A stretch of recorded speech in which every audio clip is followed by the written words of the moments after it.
Ediciones de la Universidad Alberto Hurtado, que tiene un estupendo proyecto editorial. Yo siempre les felicito, de verdad están haciendo cosas muy, muy bonitas desde esa editorial. Y estamos acá con sus autoras. Nos acompaña Pamela Medina y Javiera Soto. Pamela, ¿cómo estás? Muy bien, gracias. Muchas gracias por la invitación. Gracias por venir. Y Javiera Soto, bienvenida. Gracias, Antonella, por la invitación y también agradecer a Tania todas las gestiones que hizo para que estuviéramos acá. ¿Te diste que Tania es lo más grande? Sí. Yo lo decía más temprano, es real.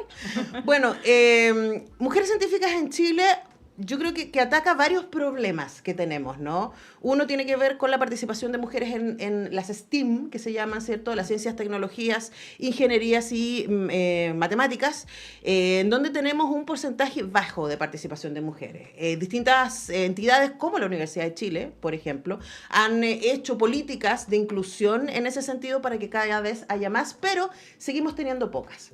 Y uno de los discursos posibles al respecto de por qué hay pocas mujeres, además de que el ambiente es bastante hostil y además hacer carrera profesional en cualquier área y en la ciencia en particular es muy difícil cuando además uno está a cargo de la reproducción, la domesticidad y el cuidado. Todos esos problemas sociales que tenemos, pero uno de los temas tiene que ver también con que les niñas, niños y niñas, cuando piensan en un científico, no piensan en una mujer. Entonces, ustedes dos, que además trabajan desde el área de educación, se acercaron a ese problema, ¿no? Entonces, partí preguntándote, Pamela, por ese fenómeno que yo un poco ahí como bosquejo, ¿no? ¿Cómo sientes tú que este estudio que ustedes hicieron puede aportar? ¿Y cuál fue, para ustedes, además de educadora, las sorpresas y las bellezas que se encontraron haciendo esta investigación? Súper. Sí, yo creo que esa es la pregunta clave y un poco lo que me hizo recordar un comentario que me hizo un estudiante de magíster antes de contestar tu pregunta, respecto justamente al dibujar científico. Cuando uno le pide a los estudiantes en enseñanza básica o enseñanza media, por lo general en básica, siempre dibujan hombres. Hombres con los pelos parados. Big Man. Vestidos, claro, vestidos de blanco. Que nos cae súper bien sí, Big Man, ojo. Sí. Gran aporte, pero ese sí, es como pero la ese imagen. es el concepto. Y de hecho ahora hace poco ha ido cambiando. De hecho un estudiante del magíster me decía, hice este mismo ejercicio hace poco y me decía, apareció una mujer. Una. Una. Madame Curie. Pero estaba muy claro, estaba muy contento, era un estudiante, me decía, estaba muy contento porque efectivamente apareció una mujer ahora. Así que yo creo que de a poco vamos avanzando, pero con todas estas iniciativas creo que vamos apuntando a hacer un cambio, que es lento, pero creo que todas estas iniciativas aportan a esos cambios. Voy a hacer una pregunta súper de perogrullo, pero la hacemos, total, para eso estamos. Javiera, ¿por qué es importante? Bueno, es importante porque, bueno, tenemos este problema de la... Sí, porque es un problema, diríamos. Exacto. Es un problema el que las mujeres sientan que la ciencia no es un espacio para ellas. Yo creo que visibilizar de alguna manera el trabajo que hacen las mujeres de nuestro país en ciencia ayuda justamente como a poder... mostrarles a las niñas, a los niños, de que la ciencia es una actividad que perfectamente pueden hacer las mujeres y que han hecho grandes contribuciones en nuestro país a poder desarrollarse en este ámbito. Por lo tanto, una de las cosas que nos hemos encontrado en el ámbito de la educación en ciencia es esta necesidad de poder promover el desarrollo de modelos de personas que hacen ciencia más cercanos a los niños y a las niñas.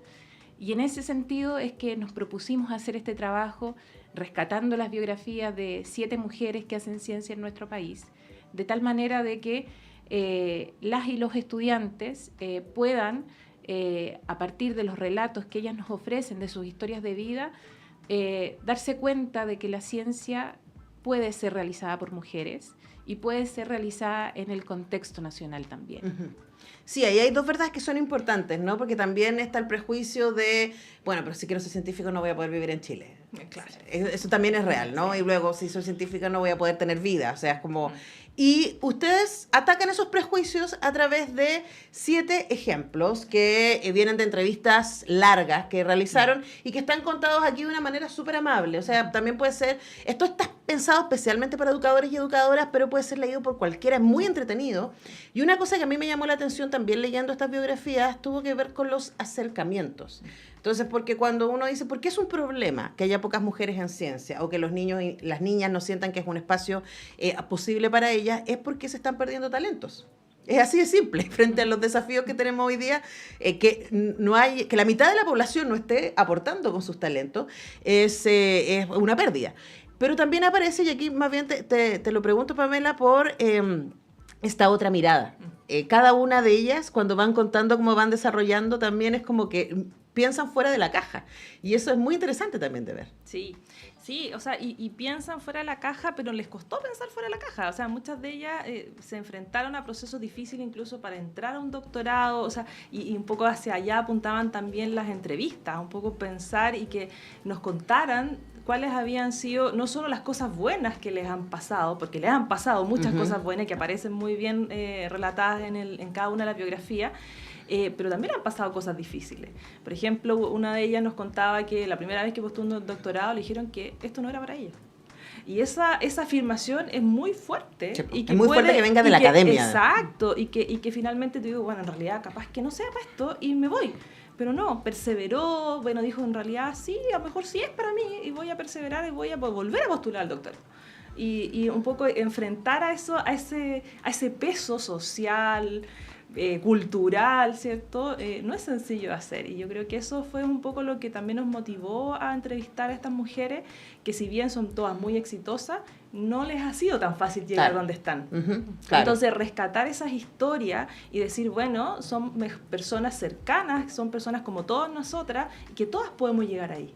Un poco ese es también un poco el espíritu como de base de poder relatar esta historia, y no solo lo bueno. Sí. Porque siempre en general lo que aparece es lo bueno que te ha pasado, pero no las dificultades. Entonces pusimos un foco ahí también. Y además, digamos, este libro va en la línea de mujeres valientes, ¿cierto? Chilenas, de estos libros que son súper importantes que hoy día existan, que hay un ejercicio de representación acá, pero esto va mucho más en profundidad.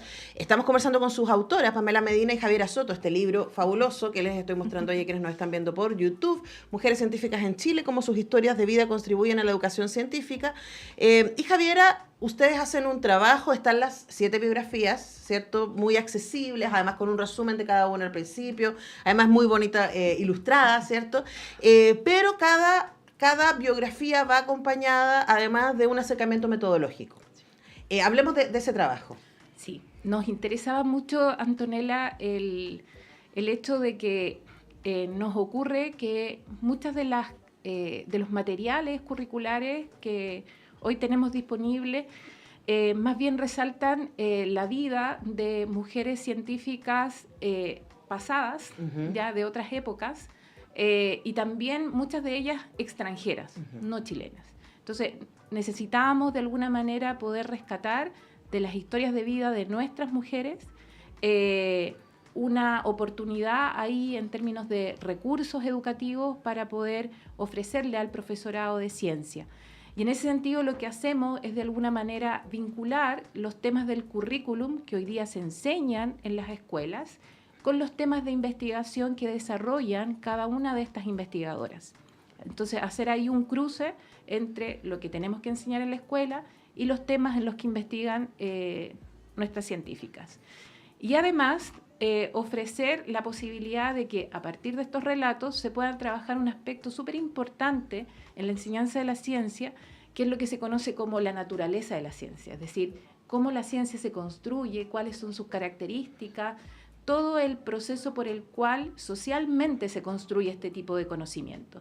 Entonces, desde esa perspectiva, entonces, tratamos ahí de ofrecer algunas orientaciones a los docentes para poder trabajar estos aspectos de la naturaleza de la ciencia utilizando las biografías de estas científicas. Entonces, tenemos por una parte el tema del cruce curricular con las investigaciones que hacen las científicas, pero también tenemos ahí algunas orientaciones en términos metodológicos para trabajar esto que llamamos naturaleza de la ciencia. Ahora, eso es clave.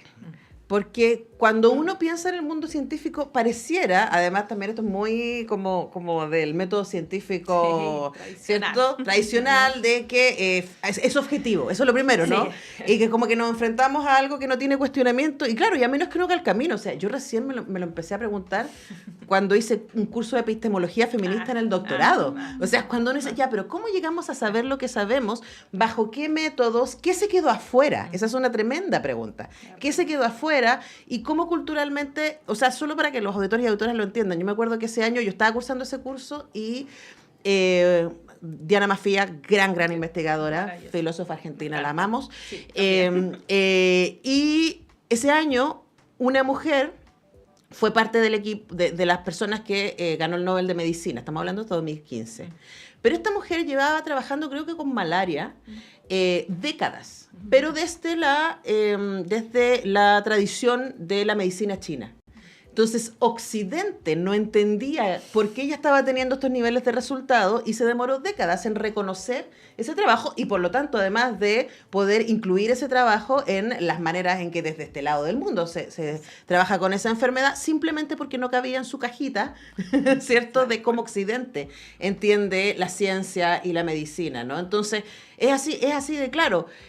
Desarrollemos antes de cerrar, porque me pareció fascinante, yo creo que es lo que más me voló la cabeza del libro, esta cosa de la naturaleza de la ciencia, e invitar a los profesores y a los niños a saber que aquello que entendemos por conocimiento también es una construcción social. Absolutamente. Y bueno, y la naturaleza de la ciencia es un enfoque de la enseñanza, como decía Javiera, que los profesores y las profesoras estamos invitados a trabajarlo y desarrollarlo en la escuela como algo más que hay que enseñar. Entonces, claro, nosotros pensábamos con Javiera, cuando enseñamos esto en el magíster o en la formación de profesores, que es un poco a lo que nosotros nos dedicamos, decíamos, bueno, no tenemos estas biografías para poder tensionar esto justamente, el decir, necesitamos una biografía que aparezca el cómo está tensionado culturalmente, socialmente, porque las biografías que encontrábamos, como decía antes, está todo lo que resulta bien, pero no está el proceso de construcción del conocimiento. Entonces no está esto que no resultó, esto que en realidad no puedo investigar porque a la academia no le interesa en ese momento, o el ejemplo que tú estás dando recién, porque no está dentro de los parámetros aceptados socialmente o culturalmente en ese momento. Entonces, claro, cuando tú necesitabas algo para decir, bueno, ¿cómo hago que los estudiantes hagan el clic con esto? Pucha, no está. Entonces, desde ahí que decimos, bueno, construyamos una biografía que nos permita hacer esa tensión, porque efectivamente no es tan fácil darse cuenta y salir del paradigma tradicional de lo que se entiende por ciencia o por investigación científica, que es todo muy estructurado, que es todo muy objetivo.